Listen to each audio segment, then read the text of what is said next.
చిత్తూరు జిల్లాలో మామిడి రైతుల పరామర్శ పేరిట రేపు జగన్ రెడ్డి చేసేది పరామర్శన బల ప్రదర్శన. తన వెంట 10,000 మంది కార్యకర్తలు వస్తారని జగన్ పోలీసులకు సమాచారం ఇవ్వడం అంటే అఫీషియల్ గానే తనది బల ప్రదర్శన అని చెప్పకనే చెప్పినట్లా? గదరెంటపాలెంలో జగన్ రెడ్డి అరాచకాలను బంగారుపాళ్యంలో అయినా పోలీసులు రెడ్ సిగ్నల్ వేస్తారా లేదంటే గ్రీన్ సిగ్నల్ ఇస్తారా? బంగారుపాళ్యంలోనూ విధ్వంసం సృష్టించాలన్న వైసీపీ తీరు అనుమానాస్పదమన్న కూటమి నేతల ఆరోపణలు నిజమవుతాయా?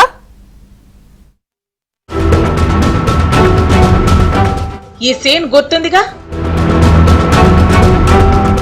సత్తెనపల్లి టూర్లో పులివెందుల ఎమ్మెల్యే జగన్ రెడ్డి కారు కింద పడ్డ సింగయ్య. ఈయన వైసీపీ కార్యకర్త. సింగయ్య జగన్ కారు చక్రాల కింద పడి నలిగి చనిపోయాడన్నది ఓపెన్ సీక్రెట్.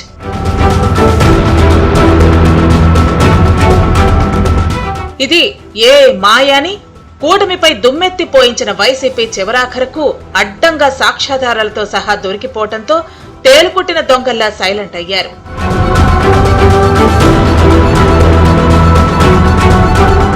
సీన్ కట్ చేస్తే సింగయ్య మా కార్యకర్తే, మీకెందుకు అంటూ నానా యాగి చేశారు.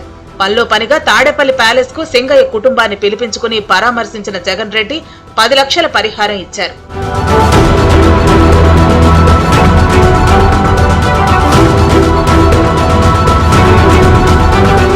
జగన్ రెంటపాళ్ల టూర్లో 3 మృతి చెందటంతో డైవర్ట్ పాలిటిక్స్ కు తెరలేపింది తాడేపల్లి ప్యాలెస్. సింగయ్య జగన్ కారు కింద పడి చనిపోలేదని ఆస్పత్రికి తరలిస్తుండగా అంబులెన్స్ లో ఏదో జరిగిందనే అనుమానాన్ని సింగయ్య భార్యతో చెప్పించారు ప్యాలెస్ పెద్దలు. ఫోన్ చేయగానే మేము వెళ్ళాము. అంబులెన్స్ లో ఏమైందో మాకు డౌట్ గానే ఉంది. అంబులెన్స్ లో ఏమన్నా చేశారేమోనని. పోలీసులు వచ్చారు, వీడియోనే చూపించారు మాకు. వాళ్ళు మరి లోకేష్ గారు పంపించారు, మేము కూడా మీ అసీలమే అని చెప్పారు, మీ కులస్థలమే అన్నారు. అంబులెన్స్ లో మరి బాగానే మాట్లాడండి. ఇన్ని మాట్లాడిన ఆయన మరి చిన్న దెబ్బలే తగిలినాయి చేతికి. ఇక్కడ తప్ప నుంచి ఎక్కడా దెబ్బ తగలలేదు. మరి ఎక్కడా దెబ్బ తగలినప్పుడు అతను ఎందుకు చనిపోతాడు?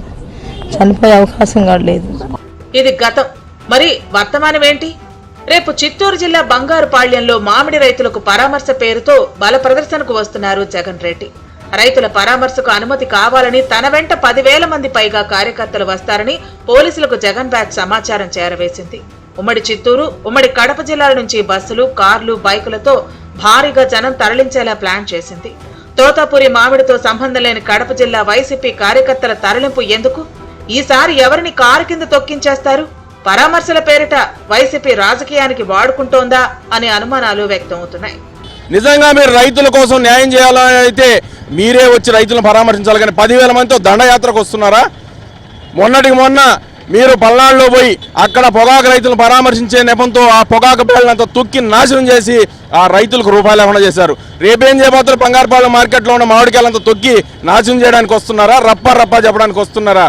మొదటగా మీకు ప్రజలు రప్ప మిమ్మల్ని ఆడించకుండా ఉండాలంటే పెద్దిరెడ్డి ఫ్యాక్టరీలో 20 రూపాయలు తోతాపురికి ఇచ్చి మీ నిజాయితీ నిరూపించుకొని బంగారుపాలెం మార్కెట్ కమిటీకి వచ్చి రైతులను పరామర్శించాలని ఈ సందర్భంగా హెచ్చరిస్తున్నాం. శాంతి భద్రతలు భంగం చేసేదానికోసం ఆయన బంగారుపాలెం రైతుల పరామర్శ నేపంతో ఆయన యాత్ర కొనసాగిస్తున్నాడు తప్ప రైతులకు ఏమాత్రం దీనిపైన ఒరిగేది లేదు.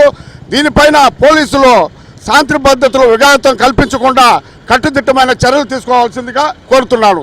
బుధవారం నాటి జగన్ బంగారుపాళ్యం రైతుల పరామర్శకు 500 మందికి మాత్రమే అనుమతి ఉందని క్లారిటీ ఇచ్చారు Chittoor SP Manikanta. Political scenario రాండ్ ఆర్డర్ సిచ్యువేషన్ కూడా దృష్టిలో పెట్టుకొని మనం ఈ 500 మందికి అలానే హెలిప్యాడ్ వద్ద 30 మందికి పర్మిషన్ ఇస్తాం.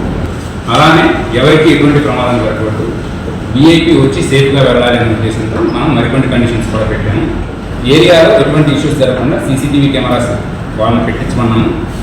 అలానే హెలిప్యాడ్ వద్ద 30 మందికి మాత్రం పర్మిషన్ ఇవ్వడం జరిగింది.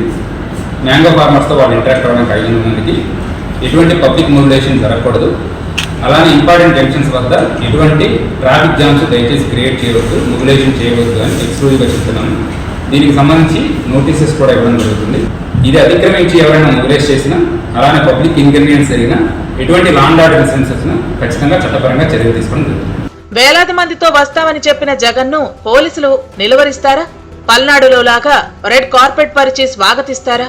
ఎస్పీ చెబుతున్న ప్రకారం మామిడి యార్డ్లో 500 మందికి మాత్రమే అనుమతి ఉంది. బహిరంగ ప్రదేశాల్లో ర్యాలీలు, సభలు నిషేధం. కూడలి ప్రాంతాల్లో ట్రాఫిక్ సమస్యకు విఘాతం కల్పించకూడదని, శాంతి భద్రతలకు ఎలాంటి విఘాతం కలిగించినా కఠిన చర్యలు తప్పవని వార్నింగ్ ఇచ్చారు ఎస్పీ మణికంఠ. మరి ఎస్పీ చెప్పిన మాటకు కట్టుబడి జగన్ అండ్ బ్యాచ్ ను కట్టడి చేస్తారా, తమకెందుకులే అని చేష్టలుడికి చూస్తారా అన్నది వేచి చూడాలి.